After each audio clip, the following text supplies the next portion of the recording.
Hi, my name is Ken, and you're watching Mastering UX. In the realm of digital design, understanding eye movement patterns can drastically transform how effectively we communicate with our users. In this episode, I'll explain popular F and Z reading patterns and clarify when each one should be utilized for optimal user engagement and marketing effectiveness. From there, I'll go ahead and move on into looking at some of the common pitfalls that can disrupt these patterns. And finally, I'd like to discuss specific instances when it might be beneficial to break these rules. After looking at specific examples together, my hope is that you'll gain a clear understanding of how these principles can really enhance your own design and thoughtfulness around your audience's eye movement. Of course, you never really can know how user eye movement is flowing unless you do a heat map test, but that doesn't mean that we can't use well-known eye movement patterns to remove friction and enhance your own design strategies. So stay tuned as we spend time to harness these classic patterns that ensure our content is not just seen, but is truly being engaged with.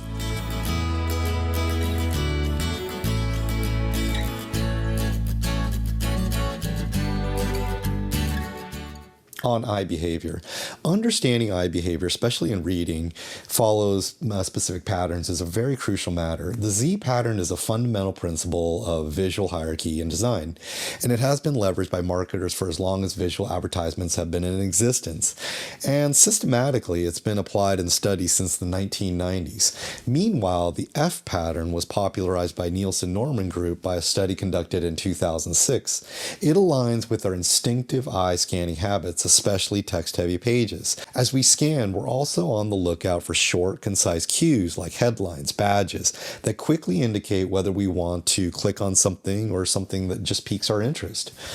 When something has too much visual attention, in the context of the Z pattern, an overly attention-grabbing image might, especially when it's on the right, it can detract from a very crucial call to action, which might affect sales conversion rates. It can even cause users to miss important headlines or text content. So in this example, you see there on the left is the baby looking directly at you, and this causes the reader to pay less attention to the call to action.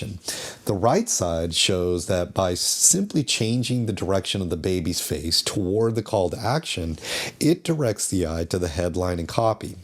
I'm not saying one is right or one is wrong, but as you can see in this example, there's a dramatic difference on how much the user is being directed and what they should do with their eye movement. So if the goal is for someone to click a button or pick up the phone, your beautiful design may be leading users to not read or click where you intend them. As a general rule, when an image is visually dominant, consider it placing either on the top or go ahead and place it on the left on your layout. And I want to give you some examples. So for an F pattern examples, there's websites like Google search results or Google News. There's also like UX Stack Exchange or eBay. The F pattern is perfect for those websites that help you scan for something of interest. Also keep in mind the F pattern can be used for presenting things of an alluring features of a product. It can be very visual as well. The Z pattern is especially displayed on websites like the Dollar Shave Club, on this HBR subscription page, Soho.com. With the Dollar Shave Club, the photo is the attention grabber, and after finishing your gaze, you're likely to go ahead and read the call to action. With the Harvard Business Review, you see this classic Z pattern: 1, 2, 3, 4. With Zoho.com, they did something interesting. They're following the Z pattern, but instead of having one call to action, they present the call to action first, and if you're not ready, they present an overview of Zoho.com to invite you to learn more. I think that's very interesting that they didn't just use the Z pattern in a classical way, but they did it in a way that at each one of the stations, there's something very strategic that they thought about on where they want you to be. Okay, so let's take a look at Microsoft Teams. I'm using this example because it's not the best from an iFlow perspective, and it's not the worst. But let me walk you through some considerations that I would give if someone were presenting this to me as a draft design. So in the main section, you have a dominant image on the right, and the call to action text is interesting, lower than the image.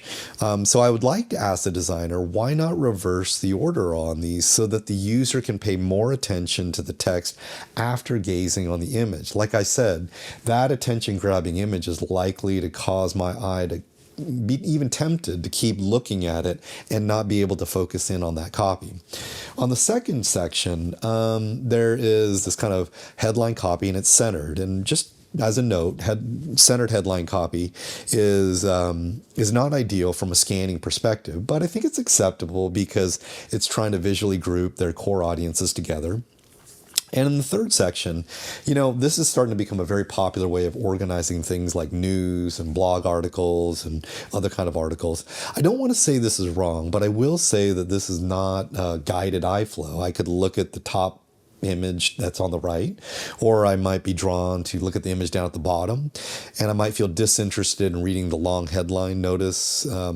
So anyways, I just want to put this out an example. Now, Blavity.com has done something very similar in their layout, but what they do is they place the images again on the top and over on the left. And they do this so that because the images draw so much attention, after finishing my gaze upon these and grabbing my attention, now my eye can go ahead and focus in on the copy. On the fourth section over here, to be honest, I don't like this at all. The eye wants to go left to right, but then the layout forces me to click sequentially down on an image, which doesn't provide me much value. And now my eye goes back to the left to read and consider whether I want to learn more. I definitely just think this could be done a lot better, and it could be even done in a lot more attractive way to present all these kind of points. Something that I want to say is don't be afraid to just go ahead and take a very simple, spacious kind of view that leads the users from left to right and then scans down. So Microsoft Teams in 2022 had generated $59 billion in revenue. And I just wanted to show you that even a mega company like Microsoft with their flagship product could immensely benefit just by employing some very simple eye movement patterns on their flagship product. So when you break the rules, remember, not every web page is purely about guiding the user towards a call to action or facilitating efficient scanning. There are countless successful websites that don't strictly follow these patterns, yet they provide an excellent user experience due to their strong design elements. But whatever your design goals are, there's no reason we can't be thoughtful about where our audience eyes will move and focus time to spend.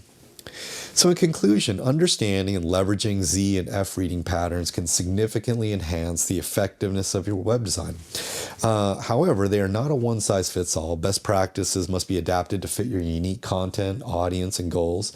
And just as importantly, don't be shy to bend or even break the rules, because all things can change with your creativity, your specific branding calls. And after all, the ultimate aim is to provide a meaningful, engaging, intuitive user experience, and there are countless ways to achieve this. So if you found any of this content insightful, please like, subscribe, or share the work that I put into this video. My name is Ken, and I hope to see you on the next episode.